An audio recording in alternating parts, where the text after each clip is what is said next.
चला तर आता बोलूयात थोड्याशा पुढल्या स्टेपवरती. अजूनही मी पुस्तक घेऊन येणार आहे इंग्लिशची खूप सारी. पण आता थोडंसं जरासा ब्रेक करतोय. बेसिक इंग्लिशवरनं थोडंसं अपग्रेडेशन करतोय. जनरली या गोष्टीची सर्वांनाच जास्त गरज आहे. Personality development. माझ्या स्वतःचा खूप आवडता सब्जेक्ट मी जो शिकवतो. कारण की विदाउट पर्सनॅलिटी तुमची छाप नाही पडणार आहे. तुमची जर छाप पडायचं असेल तर तुमच्याजवळ तुमचं व्यक्तिमत्व खूप सुंदर असलं पाहिजे. मग सुंदर असणाऱ्या व्यक्तिमत्वासाठी काय लागतं? त्याचा बेसच आहे English. Because English is a global language. ठीक आहे. म्हणजे आपण प्रोफेशनलकडे थोडं बोलूया. ज्यांना प्रोफेशनल नाही राहायचं त्यांच्यासाठी 100% गरजेचंच आहे. ओके, काय गरजेचं आहे? इंग्लिश गरजेचंच आहे. तितकंसं गरजेचं जरी नसलं, कारण की ज्यांना प्रोफेशनल राहायचं आहे त्यांना 100% गरजेचं आहे. जे प्रोफेशनलच्या थोडा बाहेर राहून काम करणार आहेत त्यांच्यासाठी नो प्रॉब्लेम. इंग्लिश जरी काम चलावं आलं तरी चालेल, पण पर्सनॅलिटी ह्या सगळ्या मॅटर म्हणजे सगळीकडेच लागते. तुम्ही जॉबवर असा, अदरवाईज तुमचा स्वतःचा बिझनेस असेल किंवा तुम्ही कोणत्याही आर्टमध्ये आर्ट इंडस्ट्रीमध्ये काम करत असाल, कुठेही असाल, पर्सनॅलिटी हा 100% पाहिजे म्हणजे पाहिजे. त्याला कुठेही त्याला तोड नाहीये. मग सुंदर पर्सनॅलिटी असणाऱ्या माणसाजवळ राहायला कोणाला नाही आवडत. आता सगळ्यांना माहिती आहे की पर्सनॅलिटी आता डेव्हलप तर करायची आहे, पण त्याच्यासाठी काय करायला हवं? मेथोडॉलॉजी स्टुडंटसाठी, डिप्लोमामध्ये, डिग्रीच्या मुलांसाठी बिझनेस कम्युनिकेशन स्किल म्हणून सेकंड सब्जेक्ट ठेवलेला आहे. तर त्याच्यासाठीच मी हे बुक घेऊन आलो. कम्युनिकेशन स्किल हे विजन पब्लिकेशनचं आहे. खूप सुंदर पुस्तक आहे. या पुस्तकाचा इतका सुंदर फायदा झालेला आहे की आउट ऑफ आउट माझ्या स्टुडंटना तर पडलेलेच आहे.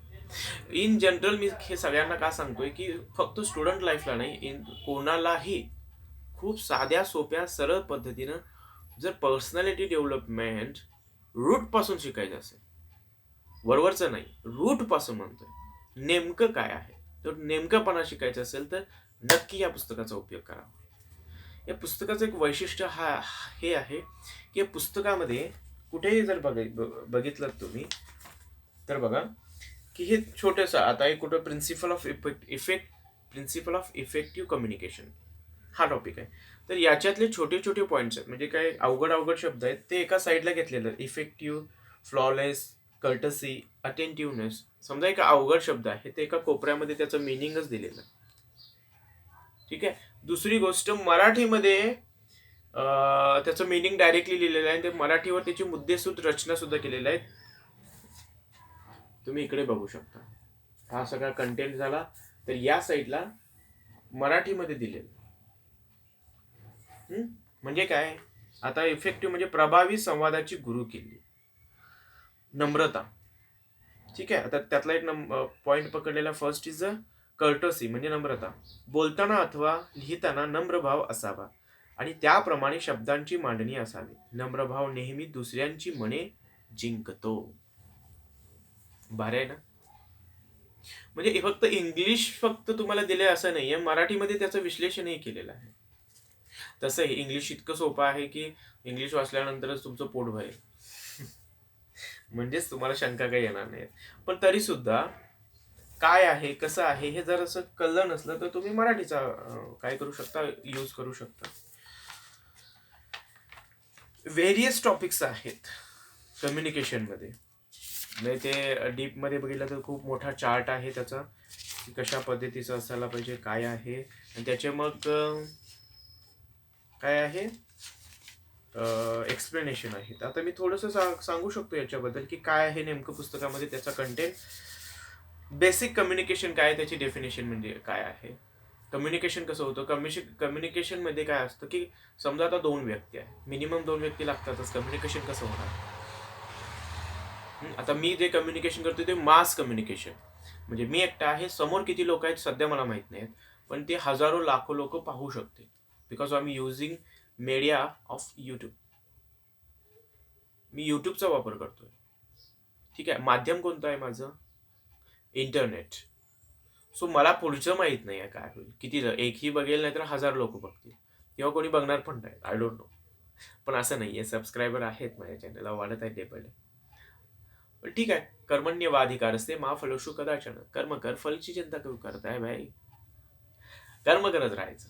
पुढचं कोणी बघेल, नाही बघेल, त्याच्या आयुष्यामध्ये फायदा होईल. आपलं इंटेन्शन क्लिअर आहे ना, समोरच्याला फायदा व्हावा. बस. ठीक आहे. माझं क्लिअर आहे. तर तुम्ही बघा. माझ्याकडून तुम्हाला 100% फायदा होत असेल तर निवांत या. ओके. इमोशनल ड्रामा बस, पुढे जाऊया. हेही गरजेचं आहे पर्सनॅलिटी डेव्हलपमेंटसाठी. ते कसं काय आहे आपण बघूया. सो पर्सनॅलिटी डेव्हलपमेंटबद्दल आपण काय करूया, वेगवेगळे व्हिडिओज टाकूया. पहिला ह्या व्हिडिओद्वारे समजून घेऊया की या पुस्तकाद्वारे समजून घ्या की हे पुस्तक तुम्ही मस्ट बाय करा. त्याची लिंक तुम्हाला मी कशामध्ये देतोय, आपल्या डिस्क्रिप्शन बॉक्समध्ये आपल्या तर त्याच्याद्वारे तुम्ही ते परचेस करू शकता. जास्त किंमत नाही आहे याची. 195 रुपीज समथिंग आहे. ऑनलाईन मागवलं होतं. डिलेवरी चार्जेस वगैरे बघा किती बसतात. पण हे पुस्तक मस्ट आहे. मस्ट म्हणजे मस्ट. प्रत्येकाने हे पुस्तक नक्की वाचावं, असंच आहे. हे नक्की ठेवावं. आपल्या मुलाबाळांना, आपल्या फॅमिली मेंबर्सना, पाहुण्यांना भेट द्यावी. कोणाची तरी पर्सनॅलिटी डेव्हलपमेंट झाली ना, तर नंतर तो कुठेही थांबत नाही आहे.